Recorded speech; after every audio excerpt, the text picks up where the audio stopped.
নমস্কার বন্ধুরা, কেমন আছো? কন্যাকুমারী ব্লগে সবাইকে স্বাগত। তো 7:30টার সময় বাবুকে স্কুলে দিতে গেছিলাম, বাজার করে নিয়ে আসতে আসতে 8:30 বেজে গেছে, অনেকটা দেরি হয়ে গেছে।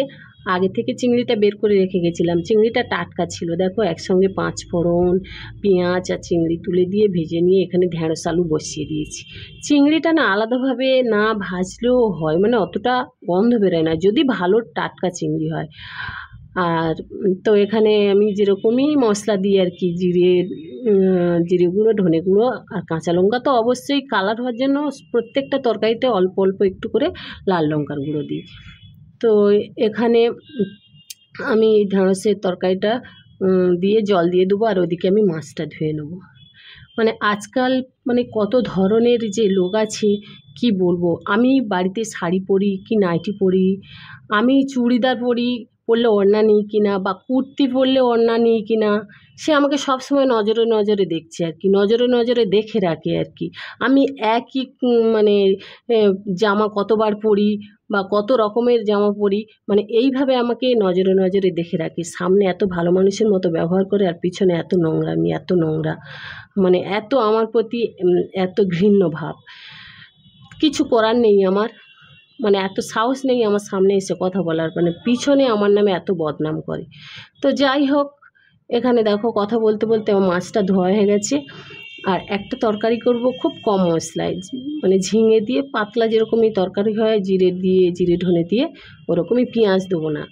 আর এদিকে তরকারিটা করব কচু দিয়ে, এখানে পেঁয়াজ, টমেটো, কাঁচা লঙ্কা দেবো। তো এখানে দেখো মাছটা বসিয়ে দিয়েছি, আর ঢেঁড়সের তরকারিটা এখানে হয়ে গেছে, নামিয়ে নেব। আজকে না সন্ধেবেলা আমাদের বাড়িতে একজন আসবে, পুরো ব্লগটা দেখতে থাকো, দেখবে ভালো লাগবে। তো এখানে আমি ঝিঙে ঝোলটা বসিয়ে দেবো, আর মানে পেঁয়াজ দেবো না। দেখো এখানে কাঁচা লঙ্কা আর ঝিঙে দিয়ে হলুদ দিয়ে প্রথমে একটু ভেজে নেবো, লবণটা দেবো না, দিলে তো জলটা বেরিয়ে যাবে, ঝিঙেটা ভালো ভাজা হবে না। মানে জলটা দিয়ে দেওয়ার পর বা ভাজা খানিকক্ষণ হয়ে যাওয়ার পর এখানে লবণ দেবো। দেখো জল ঢেলে দিয়েছি, তারপরেই লবণটা দেবো। আর এখানে জিরে ও ধনেটা দিয়ে দেবো, আর মাছ দিয়ে দেবো, ফুটে গেলে নামিয়ে নেবো। আর খুব সামান্য লাল লঙ্কার গুঁড়ো দেবো, একটু কালার হওয়ার জন্য, নাহলে একটু সাদা সাদা হয়ে থাকে তো, যেন দেখতে ভালো লাগে না। তো যাই হোক, এদিকে বসিয়ে দিলাম, আর ওদিকটায় আমি মাছ মানে আলু, কচু ও এখানে পেঁয়াজ, টমেটো, কাঁচা লঙ্কা দিয়ে ভালো করে মানে ওটাকে মাখা মাখা করে তরকারি করব। আর খুব দেরি হয়ে গেছে আমার, এদিকে তরকারিটা হয়ে গেছে, নামিয়ে নেবো। আর ওদিকটায় দেখো কচুর তরকারিটায় জল ঢেলে দেবো, দিয়ে এদিকে আমি স্নান করে নিয়েছিলাম কিন্তু। আর এতটা আজকে দেরি হয়ে গেছে, আবার একটা পার্সেল এসেছিলো, তো নিচে আনতে গেছিলাম। তাই এই মানে কচু দিয়ে মাছের তরকারিটা সম্পূর্ণ তোমাদের মানে কি দেখানো হবে না আর কি, আমি পরে ভয়েস দিচ্ছি। তো যাই হোক, তারপরে বেরিয়ে পড়েছি। দেখো কতটা জ্যাম, টোটোয় করে যাচ্ছি। তারপর বাড়ি এসেছি, বলছিলাম না স্নান করে গেছি। তো বাবুকে ওখানে বললাম যে স্নানে যাও, ও স্নানে ঢুকলো। আর এই যে কুর্তিটা এসছে, এটা না মেশো থেকে নিয়েছি আর কি, 200 টাকা নিয়েছি। দেখো কেমন হয়েছে অবশ্যই কিন্তু জানিও, একেবারে স্মুথি। আর তারপরে বিছানাটা গুছিয়ে নিলাম, নিয়ে এবার ভাত খেয়ে নেব। আর দেখা হবে তোমাদের সঙ্গে একেবারে সন্ধেবেলায় আর কি।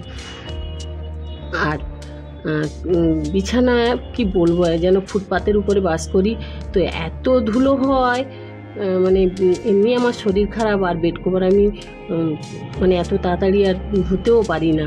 তো যাই হোক, এখানে বিছানাটা গুছিয়ে আর আমি আর বাবু এখানে ভাত খেয়ে নেব। তা সন্ধেবেলা যারা এসছিল, ও মানে আমি আর ও একসঙ্গে পড়াশোনা করতাম, আর আমরা দুজন বন্ধু ছিলাম, মানে ওর নাম সরস্বতী, তার মেয়ে এবার আমার ছেলের বন্ধু হয়ে গেছে। দেখো এসেছে ম্যাগি খাবে, লজ্জায় কোন মুখটা দেখা, লজ্জায় বলতে পারছে না যে মাসিমণি ম্যাগি দাও। দেবো নাকি বলো, আরেকটু দিয়ে জানো, ধরো, হ্যাঁ ধরো ধরো ধরো,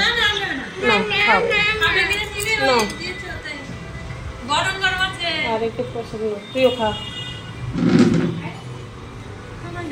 একটু একটু ফল কেটে দিলাম, খুব তো আসে টাটা।